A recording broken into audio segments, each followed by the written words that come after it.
The air hung heavy, thick with anticipation. It was as if the very walls were holding their breath, waiting for the drama to unfold. Sunlight streamed through the tall windows, illuminating dust motes dancing in the air. The light seemed to cast a spotlight on the emptiness, highlighting the stillness that pervaded the room. The courtroom, usually a stage for human drama, felt strangely still. It was a place where fates were decided, where justice was served, yet now it was eerily quiet, as if the room itself was in contemplation.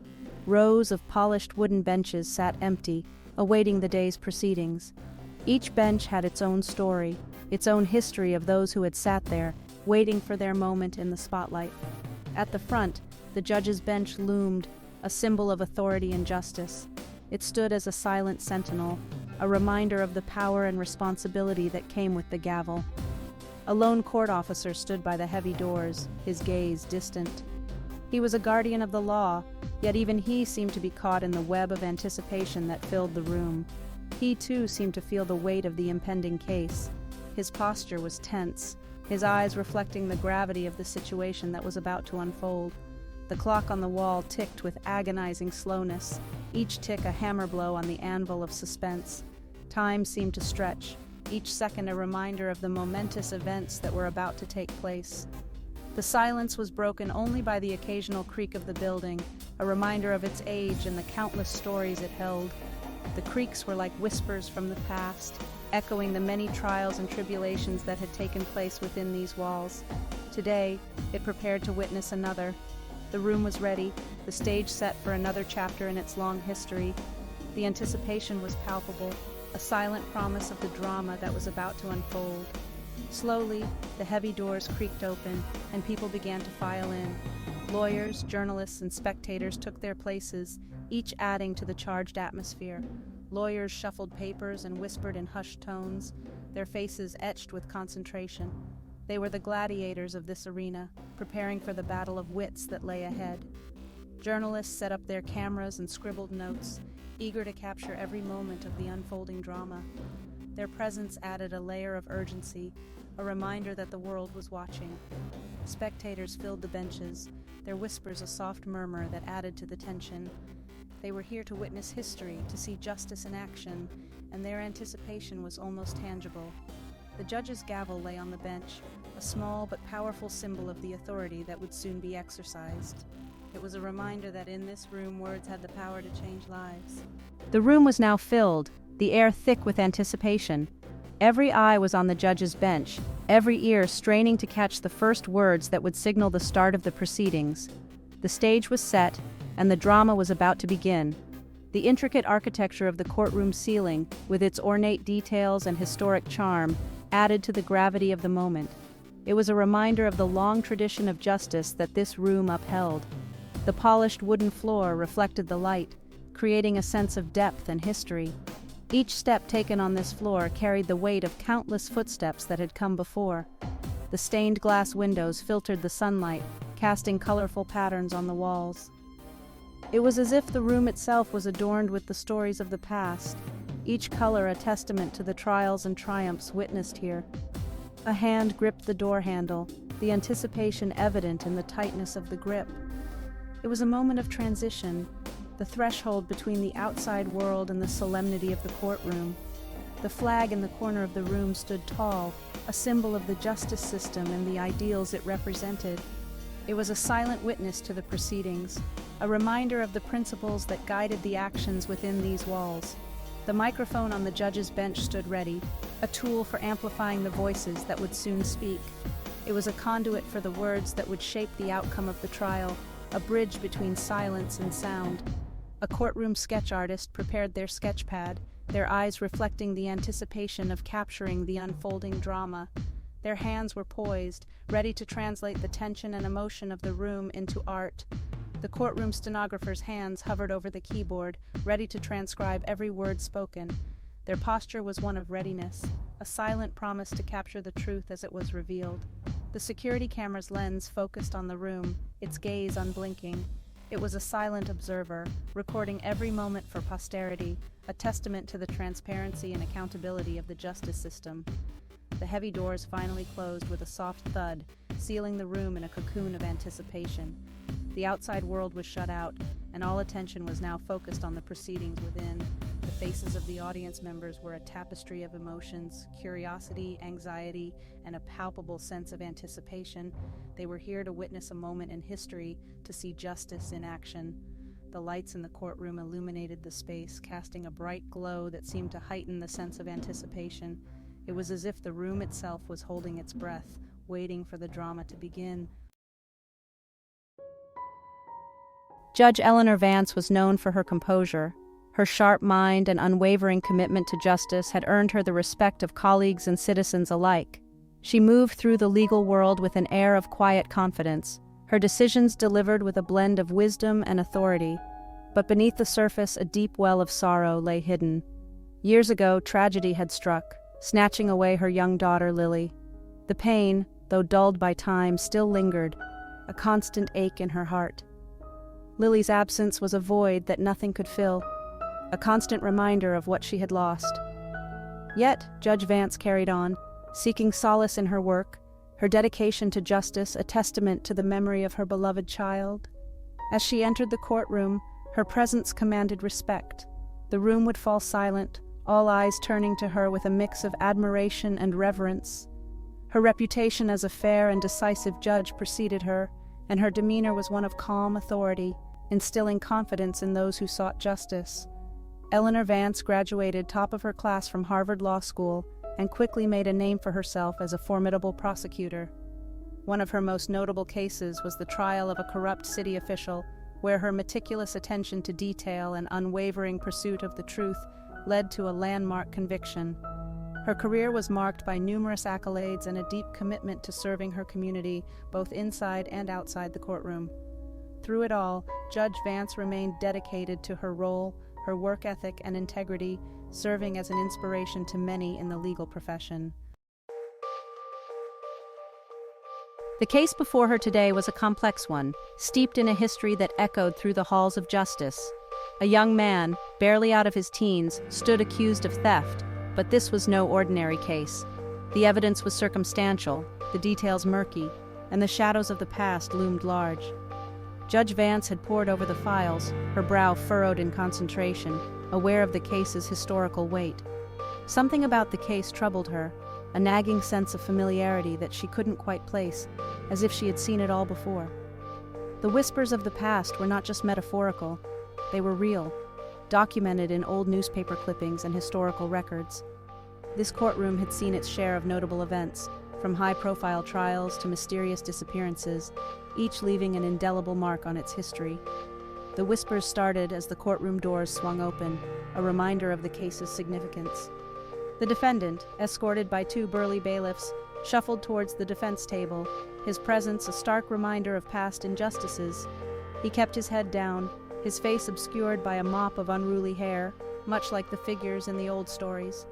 A collective gasp rippled through the gallery, followed by hushed whispers, as if the past had come alive. Judge Vance, her attention drawn to the commotion, looked up from her notes. Her breath hitched, the weight of history pressing down on her. Among the evidence was a necklace, its design eerily similar to one depicted in the old records, adding a layer of mystery to the case. As Judge Vance held the necklace, she felt a chill run down her spine, the whispers of the past growing louder, more insistent, as if urging her to uncover the truth. The necklace. It was a simple thing, really. Just a piece of jewelry, a delicate silver chain with a small, heart-shaped locket. But for Judge Vance, it was more than just a piece of jewelry.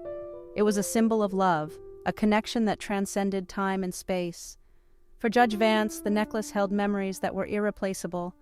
It was a tangible link to her daughter, a precious reminder of a love that death could not diminish. She had given it to Lily on her 10th birthday. She remembered the joy in Lily's eyes, the way they sparkled with delight as she fastened the delicate chain around her neck. Lily had worn it everywhere, the locket tucked safely under her shirt, close to her heart. It became a part of her, a constant companion through the years. Even as she grew older, Lily never took it off. It was a symbol of her mother's love, a piece of home she carried with her always. After Lily's passing, Judge Vance had kept the necklace, a bittersweet treasure tucked away in a velvet-lined box. It was a keepsake that held the essence of her daughter's spirit. She would often take it out, running her fingers over the smooth metal, seeking solace in its familiar weight. It was a way to feel close to Lily, to remember the warmth of her presence. And now, there it was, hanging around the neck of the young man standing before her in the courtroom. The sight of it brought a flood of memories, a mix of sorrow and comfort, as she realized the necklace had found its way back to her in the most unexpected manner. The young man, accused of a serious crime, had a story of his own. He had found the necklace in a thrift store, unaware of its history. To him, it was a symbol of hope, a small token that had given him strength during his darkest times. He had worn it every day, feeling an inexplicable connection to it. Little did he know the necklace carried the weight of a mother's love and the memory of a lost daughter. As Judge Vance looked at the young man, she saw not just an accused criminal, but a soul who had unknowingly become a part of her daughter's legacy. The necklace had bridged their lives in a way that was both profound and poignant. In that moment, the courtroom was no longer just a place of judgment, but a space where the past and present intertwined, where love and loss found a new meaning. Unbeknownst to Judge Vance, the young man had once known Lily. They had been childhood friends, sharing innocent moments of joy and laughter. The necklace had been a silent witness to their bond. One sunny afternoon, Lily had shown him the necklace, explaining its significance with a child's earnestness. He had listened, captivated by the story of a mother's love. That memory had stayed with him, even as life took them on different paths. Finding the necklace years later had felt like a sign, a connection to a past he had cherished. As the young man stood in the courtroom, he realized the necklace had brought him full circle, back to a moment of innocence and love. It was more than just a piece of jewelry.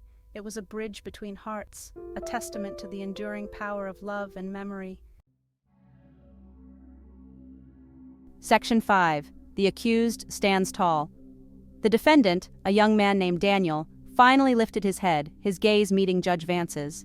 His eyes, a startling shade of green, held a mixture of defiance and fear, a window into a soul battered by life's hardships. He was thin, almost gaunt, his clothes hanging loosely on his frame, a testament to the struggles he had endured.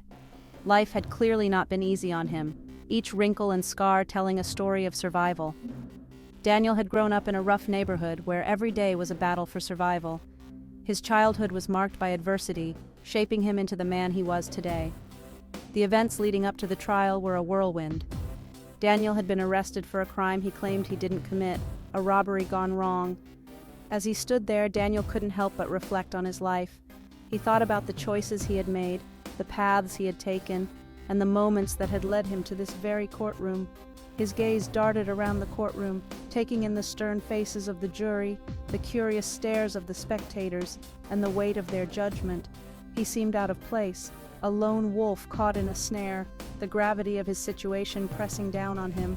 When his gaze landed on the judge, a flicker of something akin to recognition crossed his features, a brief connection in an otherwise isolating moment. It was gone as quickly as it appeared, leaving Judge Vance to question if she had imagined it, the courtroom's tension palpable. Section 6. A Glimmer of Gold. Judge Vance forced herself to focus on the proceedings. The prosecution presented their case, their words washing over her in a torrent of legalese. But her eyes kept straying to the locket dangling from Daniel's neck. The locket caught the light, sending a glimmer of gold across the room. Gasps and whispers filled the courtroom as others noticed the locket's brilliance. It was identical to Lily's. The same delicate chain, the same heart-shaped locket. It couldn't be. Could it? Her mind raced, trying to make sense of the impossible. What was the connection? Was it merely a cruel trick of fate, a random occurrence designed to taunt her with a painful reminder of her loss? Or was there something more, something deeper, at play here? The questions swirled in her mind, a dizzying vortex of doubt and disbelief. The significance of the locket to the case was undeniable, leaving everyone in the courtroom in suspense. The locket, with its intricate design and delicate craftsmanship, bore the initials LV. It had once belonged to Lily Vance, the judge's late daughter, a cherished family heirloom passed down through generations. Memories of Lily flooded back, the locket a symbol of love and loss. The courtroom's attention was riveted on the locket, its history adding a layer of mystery and emotion to the trial. Judge Vance knew she had to uncover the truth behind this uncanny connection. Section 7. Time stands still. The courtroom seemed to fade away, the drone of the prosecutor's voice a distant hum. The only thing that mattered was that locket, a beacon of gold in a sea of faces. Memories, vivid and painful, flooded her mind. Lily's laughter, her sweet scent, the way she used to clutch the locket when she was scared. Judge Vance felt a lump forming in her throat, her chest constricting. The air grew thick, difficult to breathe. She gripped the arms of her chair, her knuckles turning white. The room tilted, the faces around her blurring into indistinguishable masses. A strange buzzing filled her ears. She was losing control, the years of carefully constructed composure crumbling around her. The prosecutor paused, his words trailing off as he noticed the judge's distress. The audience began to whisper, their eyes darting between the judge and the locket. The prisoner, his eyes locked on the judge, seemed to sense the shift in the room. Judge Vance's hands trembled, her eyes filling with tears she could no longer hold back. The courtroom fell into a tense silence, everyone holding their breath, waiting for what would happen next. In that moment, time seemed to stand still. Judge Vance's mind raced with memories and emotions, her heart aching with the weight of the past. The prisoner, sensing the gravity of the moment, kept his intense gaze fixed on the judge, his own thoughts a mystery. The prosecutor, frozen in his tracks, could only watch as the scene unfolded, his concern growing with each passing second. The audience, caught in the tension, held their breath, their eyes wide with anticipation, waiting for the next move in this unbelievable twist. Panic clawed at her throat. She couldn't breathe, couldn't think. The locket, Lily, Daniel. The pieces swirled around her, a chaotic kaleidoscope of images and emotions. Her vision narrowed, the edges of her world turning black. She tried to speak, to stop the proceedings, to demand answers. But no words came out, just a strangled gasp. The room was spinning, the faces around her distorted, grotesque masks leering at her. She was vaguely aware of a commotion, of gasps and shouts, but they seemed to come from a great distance. The audience's shock was palpable, whispers and pointing fingers adding to the escalating tension. In the midst of the chaos, a man in the audience suddenly realized the significance of the locket. His eyes widened in shock. Then darkness swallowed her whole. A collective gasp, sharp and sudden, cut through the courtroom.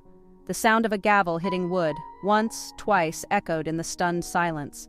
All eyes were on Judge Vance, her usually composed figure slumped back in her chair, her eyes closed. The courtroom, a moment ago abuzz with legal arguments and whispered speculations, fell utterly silent. The silence stretched, thick and heavy, broken only by the frantic pounding of hearts. The weight of the unexpected, of the unknown, pressed down on everyone present. The drama of the courtroom had taken an unexpected turn, leaving everyone suspended in a state of disbelief. The significance of the moment was palpable, as if the entire room held its breath, waiting for what would come next. The collective breath held by everyone present underscored the gravity of the situation, a moment that would be remembered by all. In that silence, time seemed to stretch, each second a lifetime. The weight of the moment was almost tangible, pressing down on every soul in the room. It was as if the very air had thickened, making it hard to breathe, hard to think. The unexpected twist had left everyone grappling with their own thoughts, their own fears. What had just transpired? What did it mean?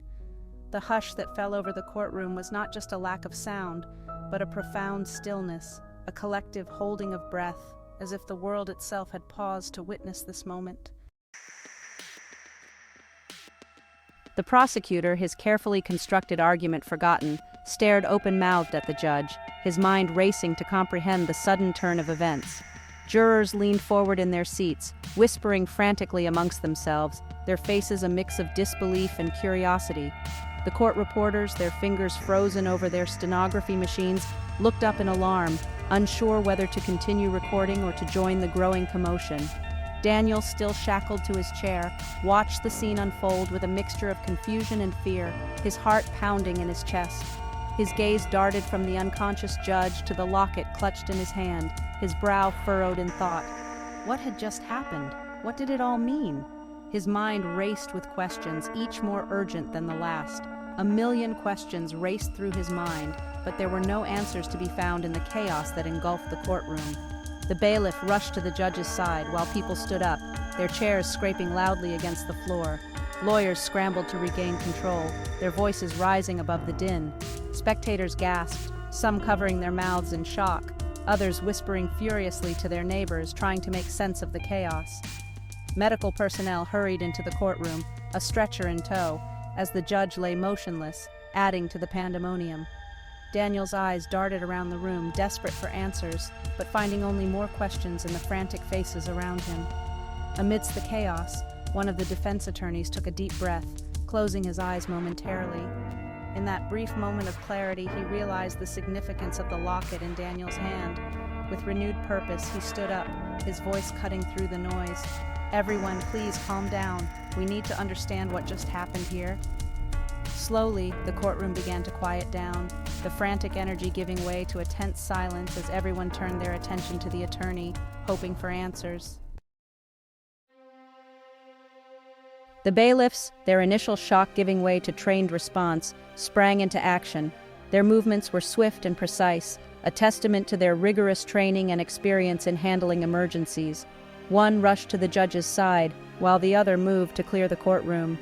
The atmosphere was charged with tension, every second feeling like an eternity as the courtroom was evacuated. Medics were summoned, their sirens wailing in the distance, a stark counterpoint to the hushed whispers that filled the air. The sound of the sirens grew louder, signaling the urgency of the situation.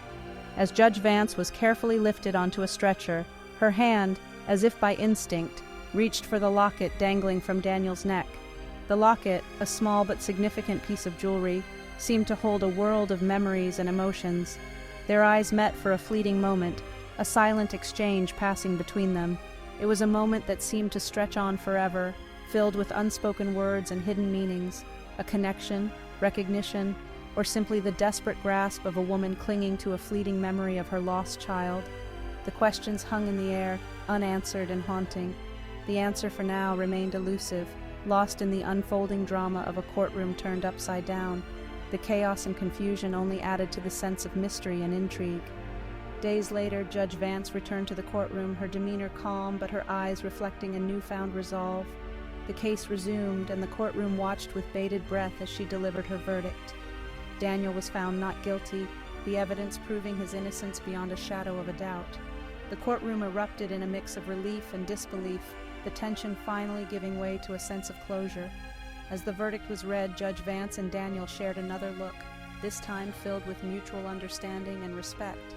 It was a moment of healing, a bridge between their pasts and their futures. The courtroom slowly emptied, leaving behind a sense of hope and renewal. The day's events had changed everyone involved, weaving a poignant yet hopeful conclusion to a story that had begun with such uncertainty. The trial adjourned, leaving behind a tangled web of questions, a mystery waiting to be unraveled. The empty courtroom stood as a silent witness to the day's events, its walls echoing with the tension and uncertainty that lingered in the air. Outside the courthouse, Judge Vance and Daniel shared a hopeful smile, a silent promise of new beginnings. The twist of fate had brought them together, and now the future seemed a little brighter.